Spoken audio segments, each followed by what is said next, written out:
It's probably everybody probably prefers that. Anyway, so what I said was I have Adam Clanton on with me tonight on the Wasted Talent. Thank you for joining us. We're gonna dive into a lot of really fun stuff tonight, but Adam working with a Josh that he actually gets along with, which is usually that's a pretty good thing. But how have things been since you've been back over at 790? Because I know like you left 610 on pretty good terms, but you got to go back to the place that you really wanted to be all along. And I really love listening to you and Adam Wexler on the A team. I think y'all have a really, really good show. But how have things been going over there?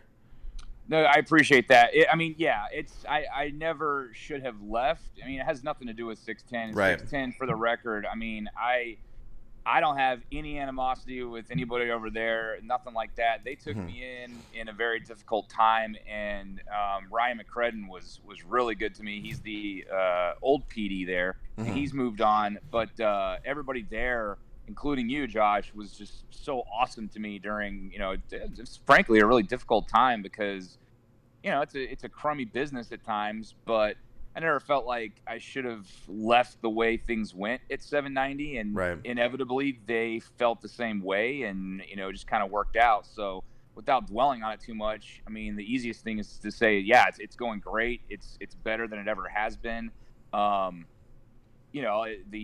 The sales staff there was doing cartwheels when they heard the news for a couple of reasons. Oh my God, he's coming back! Yes, thank God. Well, and the other one's leaving.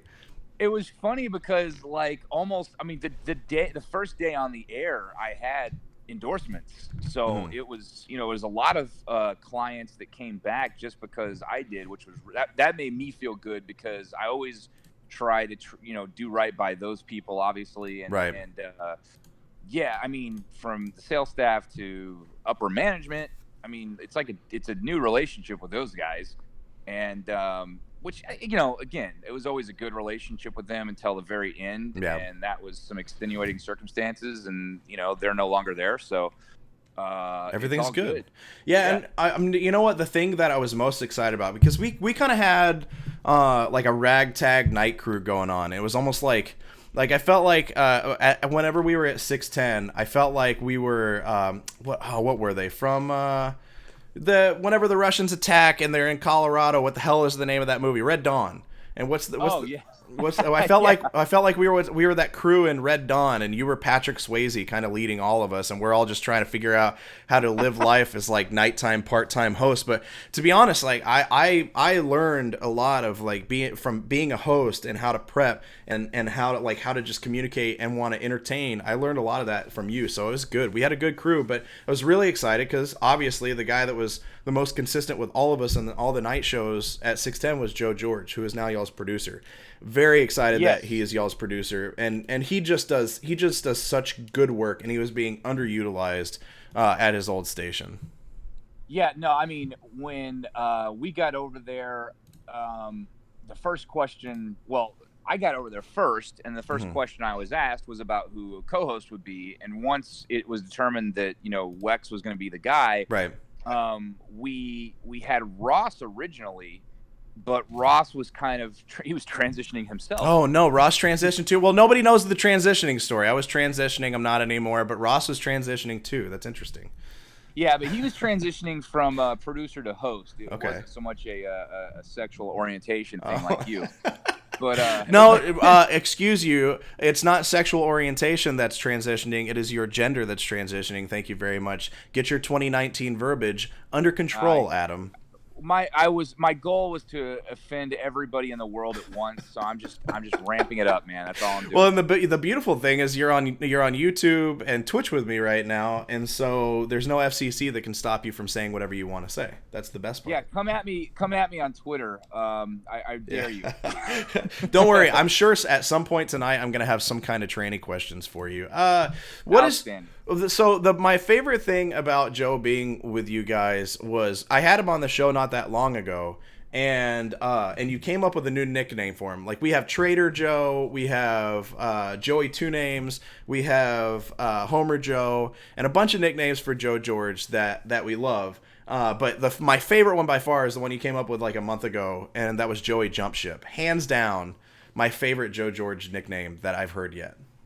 He, it's better than Joey Benedict Arnold, But I mean, like it still gets the like I was point about to say, across. like, Yeah.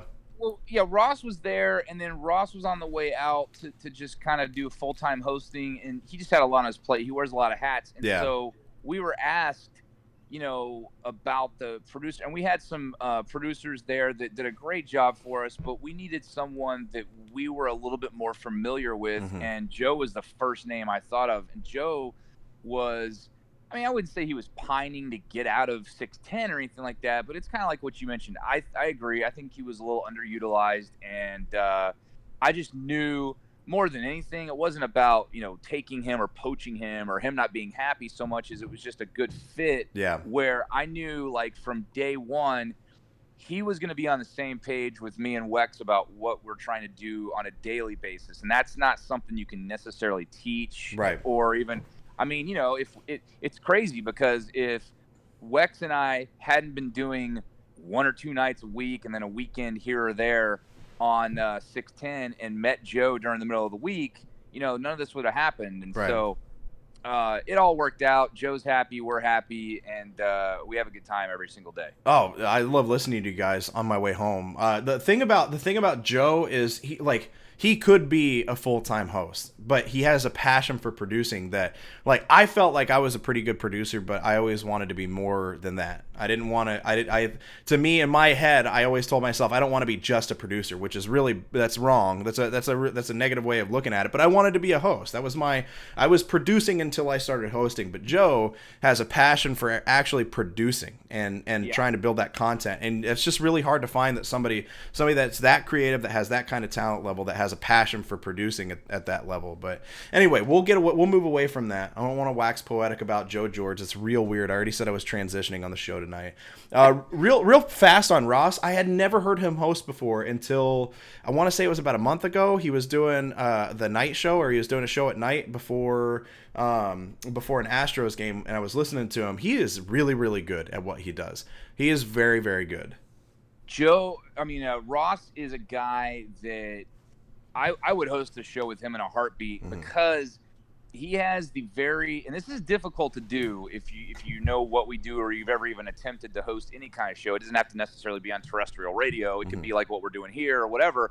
He has the uncanny ability to do what I think we all strive to do, or at least our bosses want us to do, which is you want your show as much as possible, and it's not always going to be possible to do this, but you want your show to be like a conversation in a bar or around a TV watching a game. And he's got a very good nature about him, as well as, he puts you at ease. He's very disarming. He's very, I sound like I'm reading his profile on a dating app or something. but he's a guy he's just a very chill guy that you're just having a conversation with. It's never about competing with him, or you'll disagree, and I'm sure if we did a show together that would happen more and more, but I like his style. It's very laid back, and it's fun. I think he does a good job. He has a ton of fun. Yeah, it's laid back and fun. But yeah, I miss being on the radio sometimes, but I love doing what I'm doing now. I finally got to work. I'm finally getting to work in esports, which is incredible. And I love it. And I love doing this YouTube shit, because I can say shit, just like I said shit 3 times. I said it 3 times. The FCC can't tell me what to do. I can talk about trannies and transitioning and say shit and fucking all those things, which I think my kids are watching right now, so I'm pretty sure I'm going to get in trouble with my wife in a minute. But outstanding parenting. Yeah, good. It's just good parenting all around, My wife's thinking about going into the FBI, which is crazy. So she's kind of considering that and considering applying for the FBI, but she'd have to go to special agent training for 5 months. And she's like, I'd be gone for 5 months. I'm like, okay, we'd be able to handle it. It's fine. And she looked at me and she's like, I would be gone for 5 months. I'm like, it's fine. She's like, no, you'll play video games all the time. The kids will never get fed, and y'all are going to be dead by the time I get home. Well, that's true, but it's still, pretty true, yeah. It's fine. I don't think they would die because they know how to feed themselves, right? Like, they're at least going to feed themselves. They just might gain a few 100 pounds by the time she gets back, because they're just going to eat nothing but macaroni and cheese and pizza rolls the entire time. Fine. Hey, what if we talk about some sports for a second? We could do that. We can definitely do that. So I really, really, really wanted you on for this one because I have a pet peeve, or I'm just kind of pissed off, and I wrote about this. So I've been doing one thing I've done is I've been trying to go get some of the other sports talent around town, little by little, people that really are kind of interested in doing it, and they're not doing it full time right now. But I started Coalition Sports. You go to it's colesports.com where we can write articles and stuff, and it was really just a place for me to diarrhea my sports thoughts onto a page, and then I'm like, do other people want to do it? And so I wrote about this in my Week 2 NFL recap, and it's this ugly win versus pretty loss discussion, and it's really fucking annoying when. Right after, like, the Texans won, awesome, cool, they won a game. Obviously, I'm gonna choose a win over a loss any day. But when I'm upset about that win because it was an ugly win, I feel like I can do that. The world's not so black and fucking white that I can't be mad about them not performing well in a win against a team, which, I mean, actually Jacksonville's up 17-0 right now, which I don't think they're as bad as their record shows. And I think Gardner Minshew, who we'll get to in a minute, is a little bit better than what we originally thought he would be. But still, it's still the Jaguars, and they have a good defense, but their offense shouldn't be tearing you apart at the end of the game. The Texans defense should be able to hold. So there were a lot of bad things. Like Deshaun had bad moments. The offensive line was better, but it still had bad moments. Like I think right now I saw a stat on Twitter that shows that the Texans offensive line for like sacks allowed or efficiency sacks allowed, some bullshit Pro Football Focus stat, they're like almost last place as an offensive unit or offensive line unit right now. But they have an ugly win, and I am allowed, I feel like, to be upset with a lot of the things that went wrong because in my mind, yeah, you won this one, but what are you going to do when you play the fucking Patriots? What are you going to do whenever you play Kansas City? What are you going to do when you play like really, really good teams and you play poorly like this? You're not going to win. So I can be upset about the small things even if you got to win. But then I see this argument where it's like, well, would you prefer an ugly win like this or a pretty loss like against the Saints? That's not the argument. That's not what I'm arguing, and that's not what a lot of the people that are upset about an ugly win are arguing. They're not saying, well, I'd much prefer the loss, obviously. No, what we're saying is we want a team with a lot of talent to be better coached and to look better, and we don't want fucking clock management issues that seem to pop up. Like, it's annoying. So I want it's a logical fallacy that we're being forced into, and it pisses me off, and it makes me want to punch people in the face, which I probably shouldn't say that because I saw Wade Smith tweet this out, and I don't want Wade Smith punching me in the face after I punch him in the face. But but like so this argument, how do you feel about this? Well, to work my way backwards, when guys like Wade Smith say that, I get it because they're former players, and it's almost like that bro code type of, you know, you've been in the trenches, and so you know, which he does. He knows better than anybody else as far as how that is. Having said that, I disagree. I mean, if that's how he feels, because, I mean, look, you're talking to a guy who's not going to probably give you the most objective view because I don't care for Bill O'Brien. I don't care for the way he coaches or doesn't coach. I don't care for the way he conducts himself with the media, which does not mean that I think he should be nicer to the media. That's not what I'm saying.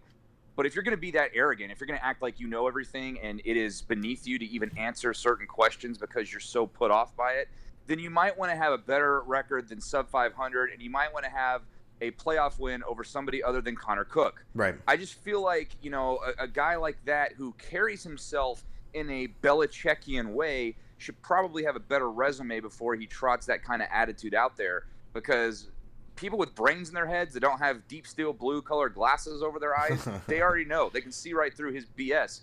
And that's what it is. And I feel like, you know, you nailed it on the head. Like, we can talk about all sorts of X's and O's and even stylistically, you know, how he deals with the media, how he deals with you know, just being a day-to-day head coach. But when you're talking about the same fundamental, rudimentary things that he's getting wrong in year 6 versus year 1 and 2 and 3, which is not, I mean, look, I rag on Bill O'Brien a ton. He's hardly alone when it comes to this. Look at the guy who gave the Patriots all they could handle in the AFC Championship last year. Andy Reid is notoriously bad at managing a clock.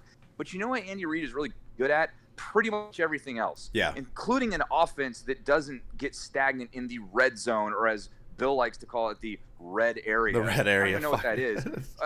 That's the area. That's the area in his thighs that chafe whenever he has to walk around too much. That's his red area. Or a little bit further south when Yeah. he has to answer questions he doesn't like.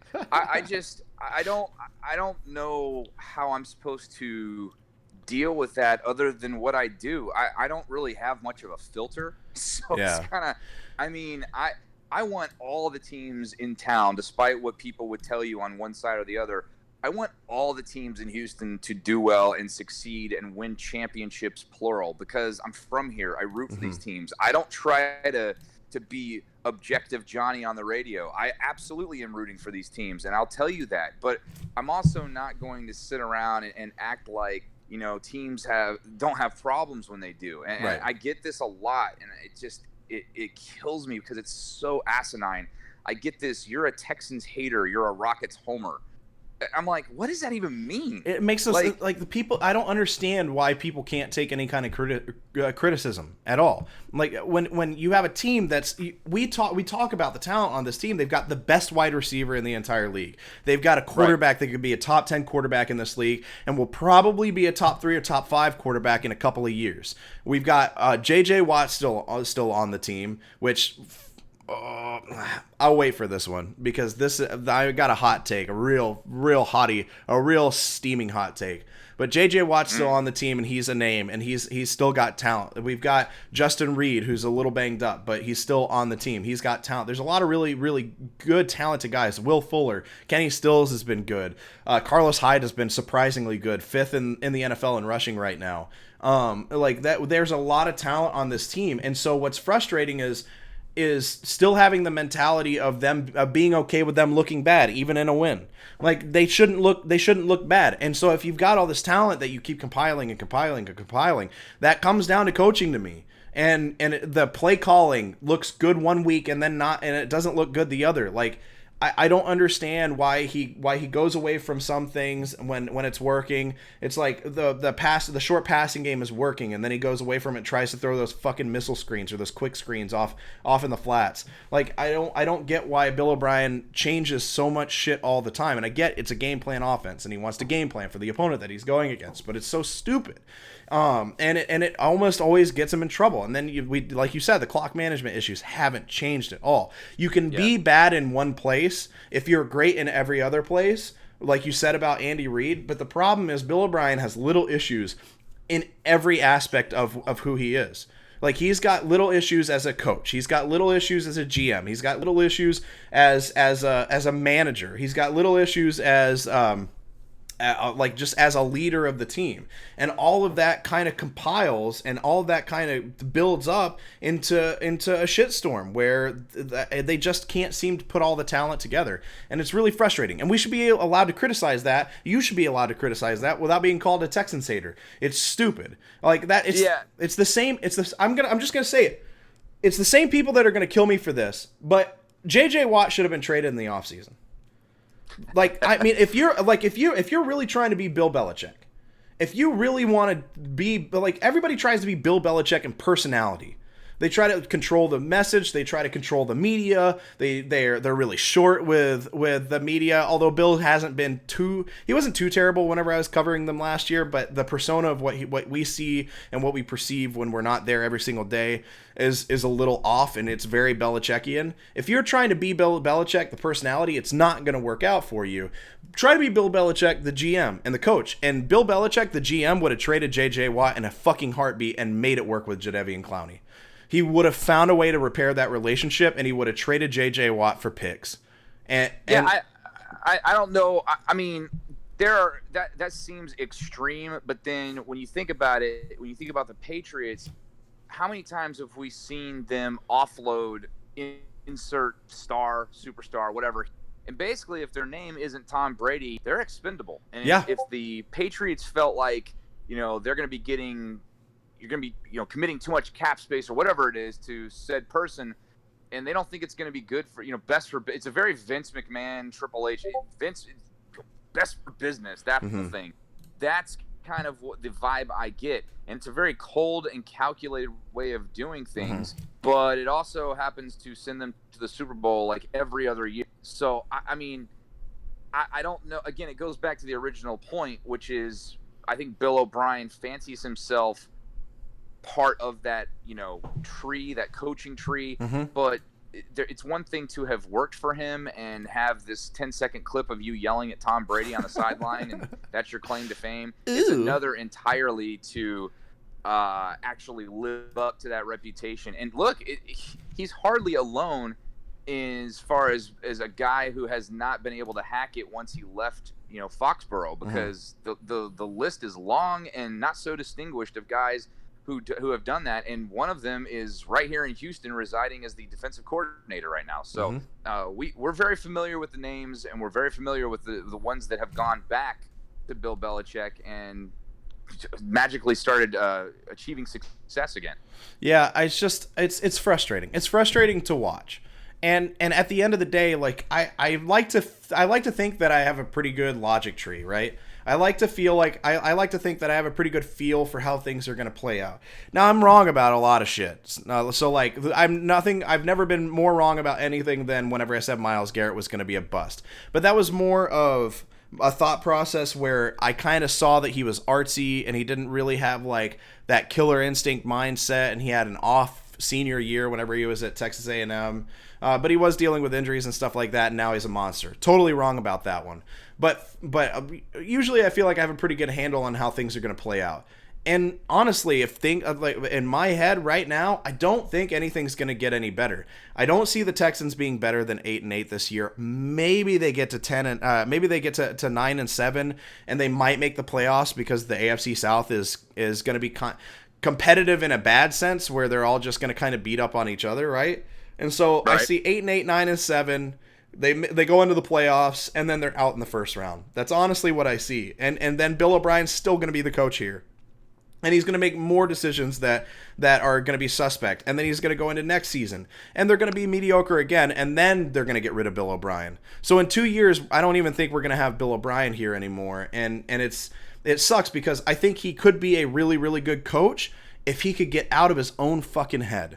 I think he has so much hubris and so much pride, and that's just my feel from the way he talks, from the way he acts, from the way the fact that he never chooses to change a goddamn thing. Like, somebody is super prideful and has a lot of hubris when they just absolutely refuse to change and adapt, and he very rarely has he ever shown the ability to do that. It's funny you mentioned that, because I keep thinking about this scenario in my head when it comes to the Texans, and specifically Cal McNair. So he's just like his old man so far. Mm-hmm. Yeah. I mean, there's nothing. It might be worse. There's nothing to change my mind so far. He's loyal to the wrong people. Yeah. And what I really feel strongly about this, the Texans, as constructed with a McNair running them, whether it was Bob before or Cal now, they are never going to actually win unless they luck into hiring the right person. Yeah. Yep. Because once that happens, they're never going to fire them. Right. They don't fire the people they should fire. Oh, man. So if they find the right general manager coach combination, and I am a firm believer it's going to take both of those things, which they've never gotten right, they'll be fine. But it's going to take doing that to get them where they need to be, because, I mean, I've never in my life seen a coach who has essentially made bad, and I'm not talking about like bad decisions, I'm talking about like horrible franchise crippling decisions. You can talk about needing a left tackle all you want. You don't cripple your franchise for the next 2 years, and you have no first round pick next year, no first round pick the year after, and no second round pick next year. That's asinine. That's crazy. Yeah. And don't tell me that it takes a lot to get something that you need, because this just in. Franchise left tackles are not traded. They're not. If you got a guy who's a franchise left tackle, you're not letting him go. You're paying him whatever, even if you're the Patriots. And Laramie Tunsil is nice. He's an upgrade, but the bar was so low that, of course it's an upgrade. You were talking about having Matt Khalil there in training camp. Are you kidding me? So I just feel like they're in this vicious, endless cycle of suck, of mediocrity. And for the record, it does suck. It is bad because if you're 2-14 or if you're 14-2, you know where you stand. Yep, you're either you know where you're at. You're either 14-2 and you're awesome, or you're 2-14 and you're drafting high and you'll become awesome. Right. But if you're 9-7 every year, you're in football purgatory. And 9-7, this just didn't get. Like when they put like a price tag on a high budget item, like it's a car or whatever, and they put $399 instead of $402 or whatever it is, because the 3 looks sexier than the 4 in front of it. Well, 9 looks sexier than 8. That's all it is. It's the price is right. Like it looks better than 8 and 8. And I swear, like on all of this holy, Bob McNair looked at that 9. Cal McNair looks at that 9 and thinks it's better, like by leaps and bounds, than 8 and 8. And it's the same exact thing. I promise you, it's the same thing, especially in this division. So I'm gonna say something right now, and I'm pretty sure I'm spot on. Cal McNair is just Jim Irsay without the drugs. Like that's what it feels like. He's now Jim Irsay lucked in. He had Peyton Manning, and then he lucked into Andrew Luck. But obviously that didn't turn out well. But Cal McNair is Jim Irsay without all the drugs. It's a guy who took over a team because it was passed down to him and doesn't really know what he's doing and has too much pride. And it seems to have too much pride and too much. He thinks too highly of his football opinion, his football IQ to do much. And I think he has way too much faith in Bill O'Brien. Let's get some comments real fast. Spees in the Benchmark Show says he thought Dancing with the Stars was a dumbass idea for a show and would never succeed. So I feel you on the being wrong thing. Dancing with the Stars is incredible, and you shut your mouth. It's an awesome show. He also said glad to have found. Kyle King told him to check out the show. Glad to have found it. Big Clanton fan as well. There you go. Some Clanton love right there. Chris says they're the worst run sports organization in the state. It's hard to argue. I'm trying to think. Okay, so the Stars are.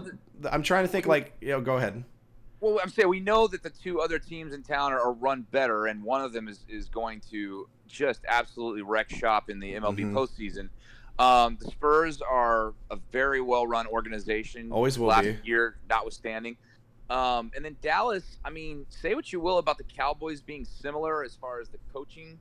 Because, I think Jason Garrett and Bill O'Brien have a lot of similarities. They're just different kinds of mediocre. Yeah. But, I mean, through 2 weeks, Dallas, you can't really argue. I know they're not playing the world beaters, but they look pretty good so far. So we'll see. And then, I mean, the Rangers, it's hard. They're not the worst run. I don't think that they're well run by John Daniels. They're not the Orioles. Right. Yeah, they're not the worst run. They're probably second worst, but I don't know, that's weird. It might be a tie between the Texans and the Rangers. The Mavericks have some young talent coming up, so at least they've got that to bank on. But the Mavericks, going back to what you're saying about Jim Irsay, I wish Cal would do drugs. Just maybe it'll loosen him up. I feel like if he did drugs, then maybe he would talk. If Cal McNair were to do drugs, what drug would he do? I need him to do some cocaine. But yeah, just get him all hyped up. When if he comes up, he's like, okay, all right, guys. All right, here's what we're going to do. All right, we're going to fire everybody. And then he just walks away. Like, that's just, that's what I want. I'm not advocating drug use except for the Texans owner. That's it. Can I advocate drug use on YouTube? Is that a thing? Will that get me? Yeah, I just don't want to get in trouble by, saying, hey, people should. I'm not saying people should do cocaine. I'm saying just specifically one. I feel like if we're specific to just one person, we're fine. We're not saying, hey, perpetuate the cocaine problem all throughout the world. It's just this one specific guy says that we're just saying he needs to be on drugs. Yeah, and he's not going to hurt anybody. He couldn't hurt a fly. I feel like heroin would be a bad idea, and that would mellow him out too much. Ecstasy, maybe, although he might get a little too touchy-feely with Bill O'Brien and he might get punched in the face. Old Butt Chin may not like that. Yeah, I think cocaine's the best choice, or meth. Meth would be good. That'd get them all hyped up. Yeah, I think that's certainly now. Then there's always the bath salts option. Yeah. Just maybe he could take some bath salts, put on some pads, and go out there and play himself and bite somebody's neck open. I mean, he's a big dude. He could probably block. He could at least play left guard. Yeah, that's true. Yeah. Third Coast says Cal looks like he's done some lines in his time. Popped a few perks. LMAO. Yeah, he's definitely he's a rich kid, right? He grew up a rich kid. He's definitely done drugs at some point. He's like a member of the Mean Street Posse.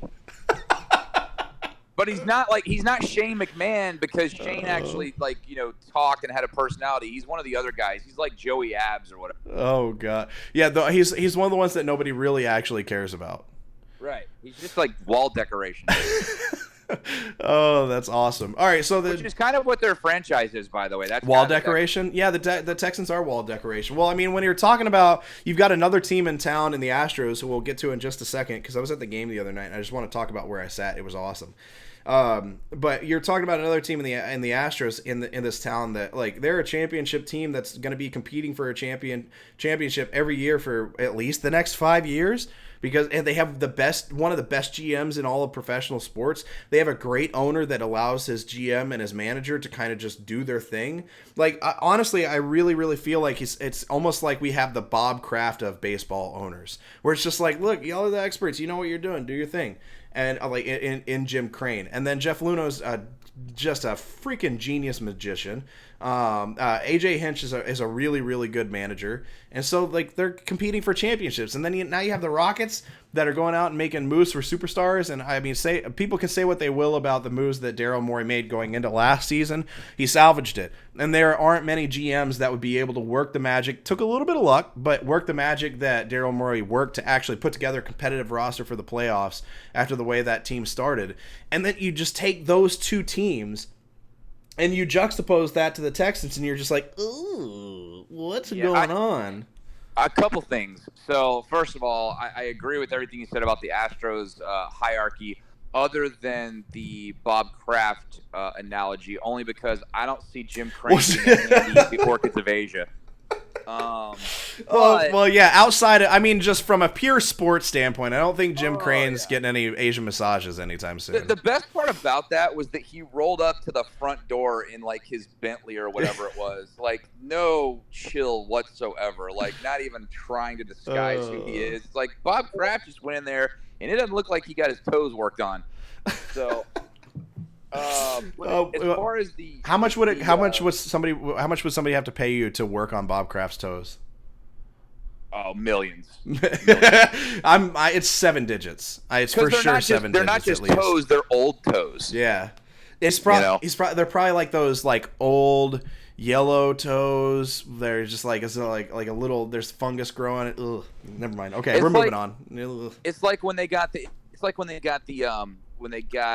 in Dumb and Dumber, when they had to get like the saw out to work on his feet when they go get the pedicure.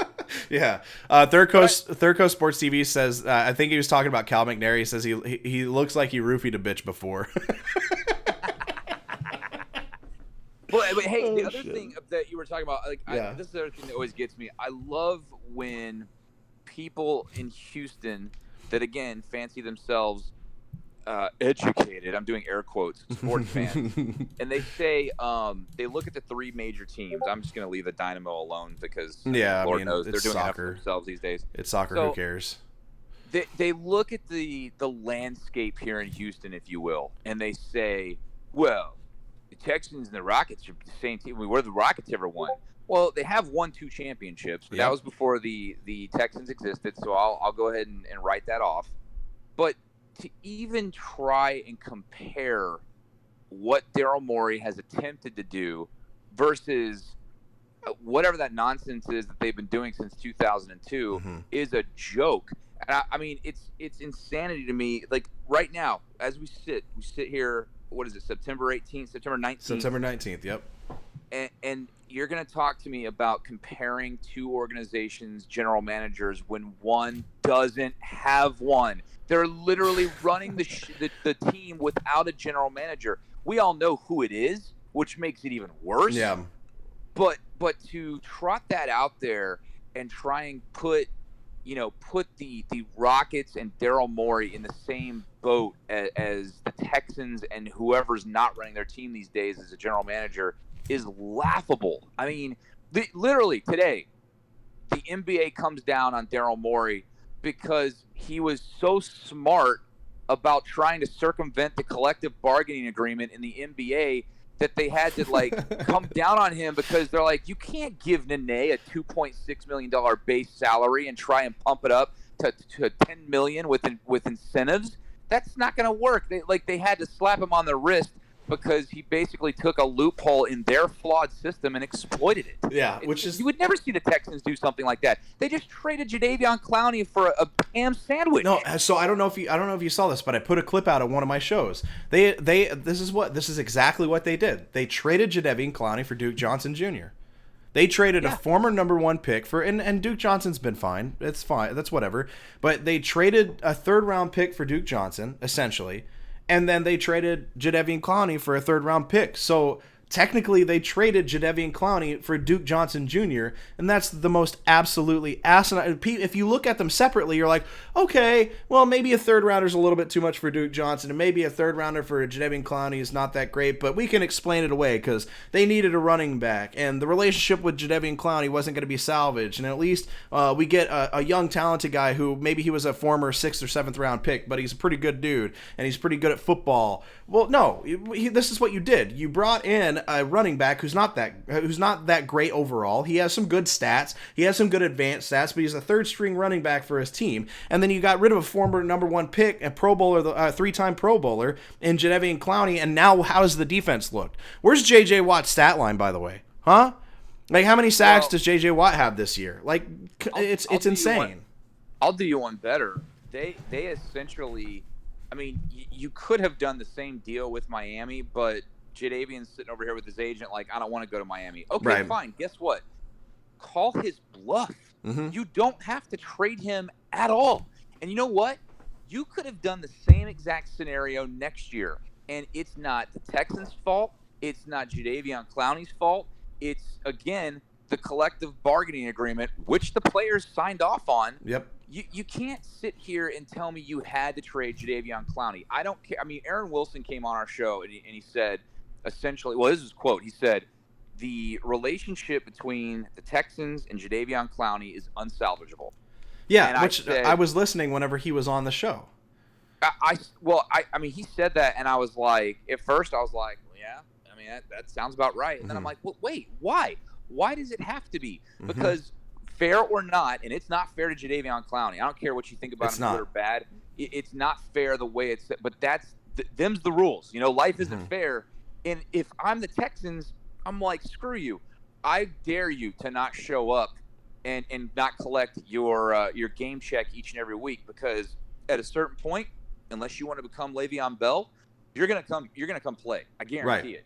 Right. And I love now, but now you're not you don't have him, and you don't have the draft pick, or you don't have you don't have him in your lineup, essentially, and you traded him away for nothing. You don't have anything to show for it in return. So you're basically getting the same thing you would have gotten had you told him, all right, fine, sit out, but you're going to sit out on our roster and not in our terms versus on yours. And there they are. And maybe they could have salvaged it. Maybe if they kept him, Bill O'Brien could have sat down with him and said, look, let's come to an agreement. Let's figure something out. Just play this season under the tag, and we'll figure it out. But he didn't do that. If you want us to trade you, we'll trade you in the offseason when we can get more value for you. See, that's the whole problem. If you want to trade him, I get that. But do it when he has value, and don't let the entire world know what's going on, because that's how it works in the NFL. If a team knows that somebody's disenfranchised, well, they're just going to wait for the chum in the water,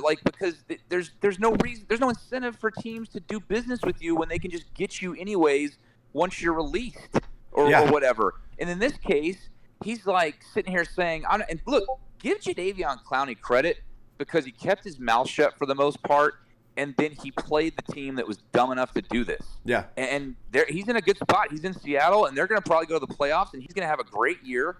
and he's going to end up getting paid somewhere eventually, if it's there or somewhere else. Dude, he's already been an impact player for Seattle. I've been trying to keep up as much as I can, and he's already made a huge impact for them defensively. This is all about Bill O'Brien's pride. That's all this was. It was all about Bill O'Brien's pride. It was his move. He wanted to show him, no, I'm the man, and so he traded Jadeveon Clowney away, and it's bullshit. That's not how sports organization should be run. If you run a professional sports team through pride and through your, like, you needing to be the man as the GM or the owner, and you don't show a humility, you don't show restraint, you're never going to be successful ever. Yeah, and here's the other thing. He compounds it by then turning around and doing a deal with Miami where you get fleeced because the leverage is all on their side. They know that they're the ones that have the commodity you want. It's supply and demand. And apparently the Tex thought, and this is my favorite part. There's layers to this. There's so much stupid. It's just insane. So they go into the draft needing a left tackle. But instead of getting one, they draft this Titus Howard kid who, look, I don't know. Yeah. The draft is a crapshoot, but he's a project at best. He's from a small college. And, okay, fine. Maybe you think that that's just me, using a narrative, and I shouldn't say that. Well, where is he playing right now, Josh? He's at left guard. Why? Yeah. Because he wasn't good enough to play left tackle. You literally went into a draft having to hit a home run, not needing to. You had to hit a home run. Had to. And you didn't. And so then you compound it by turning around and trading future draft picks for a guy who's just not a franchise left tackle. He's just not. He's good, but 6 sacks in the opening week and 4 sacks last week tell me that. And I know he's not responsible for all of them, and I know that the line is not responsible for all of them because Watson is a kid who still holds on to the football too long. Right. But that's just not he's still on pace to get sacked like 90-something times. And I know it's 2 weeks in, but you get what I'm saying. But it's still too much. It's still too much for even 2 weeks in. And then as if all of that, Clowney, and then the Tunsil deal and all of that wasn't bad enough. All of that is horrible. You've had like the worst offseason in the history of your franchise. Then you make the deal for Tunsil and you don't negotiate an extension. So he's going to bend you over this offseason for the same type of money you didn't want to give to Clowney. Yep. It's insanity to me. It's the definition of it. Yeah, it was. Uh-oh, I think I lost you. Did I lose you, Adam? I'm here. Oh, there I'm we still go. Here. Okay. Yeah, it was a panic. It's a panic move. That's all it was. And like everybody that's lauding Bill O'Brien for, oh my God, he had balls. No, he panicked. Like he and the Texans panicked into Laramie Tunsil. So okay, I like it. I like having Laramie Tunsil. If we're gonna have him, that's fine. But we can look at that deal and say that Bill O'Brien got raw dogged. He got raw dogged hard. And he did it purely out of panic. This offseason. Oh, I know. I can't wait till this offseason where they end up losing Laramie Tunsil because he's not under contract. God. Do you know how bad that would be? Do you know how bad that would look? No. Do you know how Texans that would be? Oh, that would be the most Texans. Actually, I don't know that would be the most Texans. It'd be kind of Texans, but it'd be the most Bill O'Brien thing to ever happen. That'd be a full-on Bill O'Briening. Rated Triple says, on Mixer said, it's flooding in Houston. Yeah, I know. I almost got stuck on I-10 earlier whenever I left work this morning. That's why we're staying in the house and not driving around on the road. Yeah, exactly. Yeah, that's why we're doing this. I'm doing this from my office. Now, I always do this from my office, but more so tonight than any other time. So let's move to something more happy. Let's move to something happier. Let's move to something more positive. I went to the Astros game on Tuesday night whenever it kind of started raining. And it was my first time sitting in the mezzanine. I never want to sit anywhere else in Minute Maid except for the Crawford boxes. That's the only other place that I want to experience and sit at. But dude, the mezzanine seats are hands down my favorite seats. You don't have to go far for the bathroom. You don't have to go far for food. You don't have to walk up a horribly long flight of concrete steps. Everything's right there. And the view is perfect. It's awesome watching Yordan Alvarez home runs flying towards your face, even though it was like a little bit off to the right. But yeah, the mezzanine is my favorite place to sit by far. And it was dollar hot dog night. And with my $20, I bought myself a Diet Coke and 12 hot dogs, which I proceeded to eat every single one of them. But I ate them without the buns. And I was playing video games with Paul Gallant last night, our old buddy at Gallant Says. And he told me that it was gross to eat Minute Maid hot dogs without a bun. Like, I was dipping them in ketchup. I feel like that's fine, but he said that it took at least 12 years off of my life by doing that. And I was dipping them in the nacho cheese too. Oh, well, Mr. Low Carb Diet thought it was bad to not eat the buns, huh? Yeah. First of all, I applaud you for just absolutely destroying your colon like that. That takes a lot of courage. You know what? My poops have been pretty heinous the last couple of days, if I'm being completely honest. Oh, well, yeah, I'm sure the paint is peeling off the walls as we speak. But I'll tell you, man, you're right. The mezzanine is very underrated, and it's funny because I sat in the Budweiser party deck. Okay, so where Yordan Alvarez hit that home run the other night, where the guy caught it like it looked like he had gone behind the ivy there, and he starts dancing after he catches it. So just that's of him. Yeah. That's where we were sitting, because it was like I watched it as it like hit the wall behind him. Yeah. So the Budweiser party deck is to the left of that, and it's vastly more expensive because you're basically got a waitress sitting there and bringing you food. I didn't pay for these tickets. I was giving them, and it was great. But you get the same feel in the mezzanine seats because you're in that far away from the game, yet you're getting the ballpark atmosphere, obviously, and you're a stone's throw from the outfielders right there. You got Georgie right in front of you. It's an underrated experience, I think. I was talking to Wex. No, I was talking to Ross about this today because Wex got to the show a little bit later because he was flooded in the early afternoon, and he had to wait till the water came down. So Ross just jumped on with me for the first hour and a half or so, and we were talking about Minute Maid and how we're creeping up on 20 years. Man, has it been that long? It was built in 99. It opened in 2000. I remember that because it was a very pivotal time in my life because it was my senior year of high school. I'm a class of 99 guy. So God, you're so old. I know. I'm an old fart. I remember it being, built, and I remember, going in the first time, and it's just, I went to a Jim Rome tour stop there the first year it was open, and the thing about it is, and this is what Ross said, and I totally agree with this, you go in there today, and there have been changes, obviously. I mean, I remember when Torchy's was Ruggles. It was a Ruggles restaurant in Enron Field at the time. It wasn't even Minute Maid yet. And but we were talking about the fact that you go in there today, it still gives you that new stadium feel. Yeah, it doesn't feel 20 years old. There's not a bad seat in the house, too. That's the best part about it. There's if you're sitting in the nosebleeds, like behind, kind of more behind home plate on the third baseline, it still feels great. If you're sitting in the nosebleeds of like down by like the first baseline and right field, it feels good. Those are good seats. Like, that's the best part about the park. It's just the mezzanine is like, the mezzanine might be the perfect mix between affordable and amazing experience. Yeah, now you're not gonna spend a ton of money, but going back to the look of the place, they did a few things, I think, and maybe it was by design, I don't know. I mean, they did the exposed air conditioning, all that kind of stuff. That's a timeless thing, where as opposed to like some sort of facade that ages with the time that it was built in. Same with the brick that they used outside. I think it's a very like neutral brick color that's not, it doesn't look like Fenway, for example, that dark red, right. Kind of, and then they use the the facade where the arches are, the part where the Rangers are copying directly off of them in the stadium. That material there is also very timeless. It doesn't age because it's that beige look. It's just, they did a really good job of that kind of stuff. So it always looks retro, which retro never goes out of style because it's retro. So, but like a modern retro too. That's the cool part. Is like it looks like it's retro, but like a new retro still. Yeah, I mean, the only thing I would change about that place is to upgrade the roof from the standpoint of I don't think it's a good idea to have a roof, but yet it's still raining inside. I don't think that's good. Yeah, no, that's not. That's kind of bad. It started dripping on us the other night on Tuesday when we were there on Tuesday night. Not ideal. It started raining so hard that, well, it wasn't dripping directly on us, but we saw water dripping down. Yeah, that's not ideal.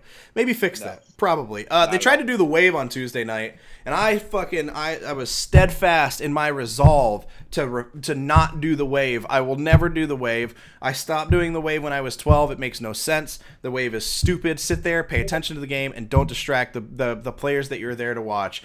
Don't do the wave. And they tried the wave. The wave needs to die. When I say this, I want you to realize that I'm doing it in all sincerity and very serious when I say this. Every time you take part in the wave, the terrorists win. Yeah, that's absolutely true. I actually think Al Qaeda was completely funded by the wave. I'd have to relook at my and ISIL. Don't forget ISIL too. I still don't know what ISIL stands for. What's the terrorist group that they make up in Die Hard where they're like something Dawn, Asian Dawn? Yeah, something like that. I can't remember. Yeah, yeah. Good stuff. Wow, awesome, Mr. Die Hard trivia. You can't even remember the terrorist group that they came up with in Die Hard. Some fan it's not Christmas season yet. Okay? Some fan you are, Adam. Jeez. I'm rusty. We'll talk about this real fast. The Jaguars are up 20-7 on the Titans right now with 6 minutes left in the fourth quarter. Right now, Marcus Mariota, the most overrated quarterback in the NFL, is taking his Titans and driving down the field. But what I really want to talk about is the legend of Gardner Minshew. This guy. It started with the picture of him wearing the wrinkled polo, and I tweeted out. I like everybody else did. Everybody had some funny, quippy comment about it, and I tweeted out that he looked like every independent East Texas contractor going through a divorce in his 40s. And then you had the picture of him getting off of the plane in Houston last week, where he looked like Freddie Mercury. And now you hear the reports of him. He likes to warm up and stretch, wearing nothing but a jock strap. I didn't know this. He's Gardner Minshew the second. Did you know that? Yeah, but there's no Gardner first. And they didn't, like, there was a whole reason why they didn't name him Junior, and it's because for some reason it's like where he came from. If they had named him Junior, they were afraid people would call him Bubba, and they didn't want him to call him Bubba, so they were like, well, we had to call him Gardner Minshew the second. Well, why did you have to call him the second anything if there's no first, you morons? That's weird. Then on top of that, I didn't find this out until today. They almost named him Beowulf. He was almost Beowulf Minshew, which would have been absolutely phenomenal. But I didn't like that book in high school, but I'm down with that. Down with Beowulf Minshew. I saw pictures of him wrestling alligators and whales. He wears that American flag bandana. He's essentially becoming, as a rookie, he is becoming like the Chuck Norris like level of meminess in the NFL. And but more importantly than that, he's actually a pretty good quarterback, which is kind of wild. I think he's thrown for like a little over 200 yards and 2 touchdowns tonight against the Titans defense that I think is pretty good. Obviously against the Texans last week, he had that final drive where he just was like, fuck this, I'm scoring a touchdown. And then his stupid-ass coach, Doug Marrone, decided to go for 2 instead of just tying the game up. If the Jaguars kick the field goal or kick the extra point and tie the game up, they had all the momentum in the world. They win that game. The Texans defense wasn't going to do anything to stop that offense. It makes no sense to me. Doug Marrone's an idiot.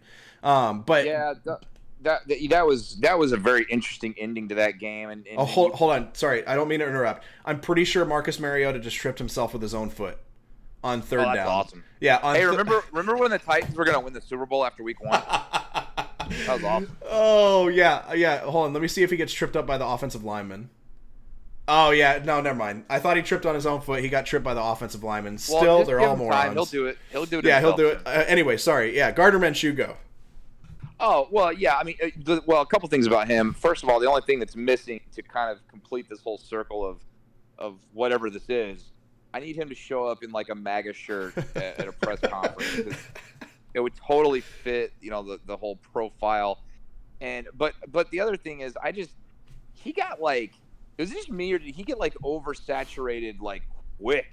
It was like it was instant.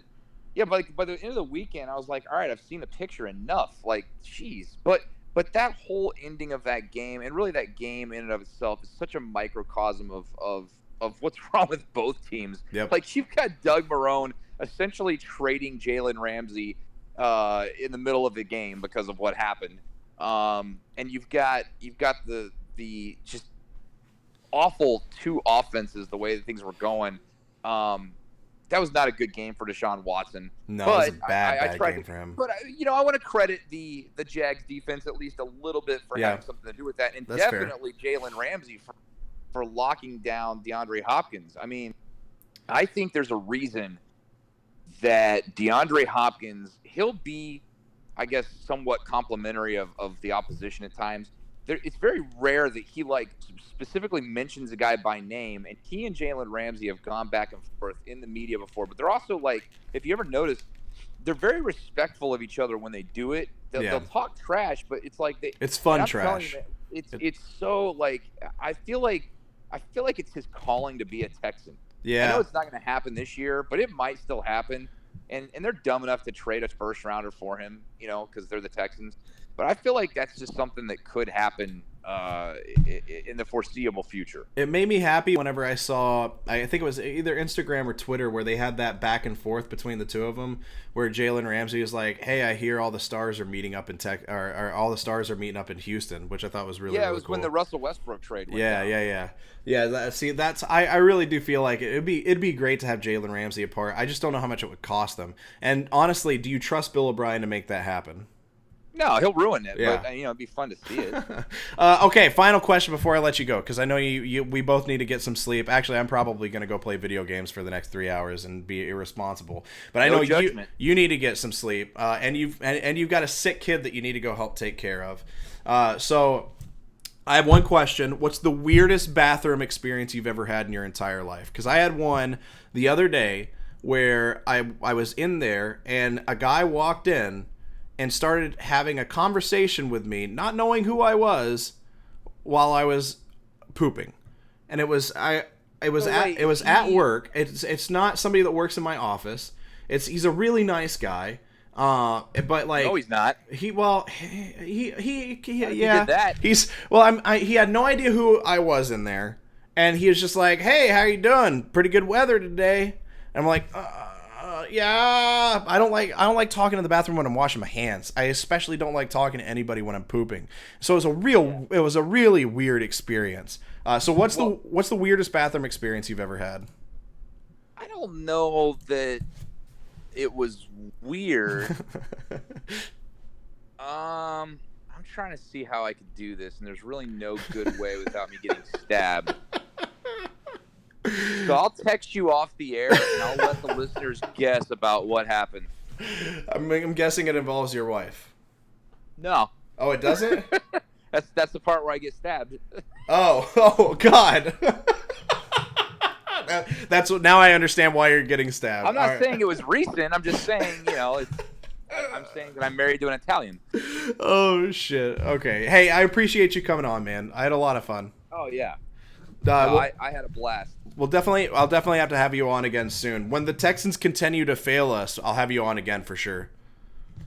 Yeah, because that's the only way the regime's going to change. So we need failure. Yeah, we need failure and regime change, and we need to be the arbiters of that change by constantly harping and criticizing, even while people call us haters. So, and also, long after we're gone, we'll be appreciated. You know what? Honestly, I'm going to say this: all the people who call us haters, go fuck yourselves. Please keep watching the show, and I love you. You're awesome, and you're good peoples, but also go fuck yourself. Adam, thank you so much. Everybody for watching, thank you so much. You can find Adam Clanton on Twitter at Adam Clanton. You can also find him every single afternoon on Sports Talk 790 on the A-Team with Adam Wexler and Joe George. Really, really good show. My favorite show to listen to whenever I'm driving home. By far, it's not even close. Because man, at the end of the day, I want to hear people talk that know what they're talking about. You know what I mean, man? At the end of the day. Oh no. And that's why I listen to the A-Team on Sports Talk 790, because they really, those Astros and those Rockets, they're teams and they've got balls that they play with too. So that's what I like listening to that. But did you just cut a shoot promo right here at the end of your show? That's amazing. I did. I just cut a promo. Yeah, you know what? I could have been a wrestler, but I chose not to. I chose a different path. But dude, I appreciate you coming on for real. Absolutely, man. I will be more than happy to come on anytime. You're a good man, Charlie Brown. Thank you very much. Follow me at Josh Beard Radio on Twitter. Follow me on Facebook and YouTube at just search Josh Beard. YouTube.com/Josh Beard and Facebook.com/Josh Beard as well. And Twitch. I think it's twitch.com/Josh Beard1 because Josh Beard was taken. Who took my shit, man? That's awful. I appreciate you guys for watching. We'll check you later.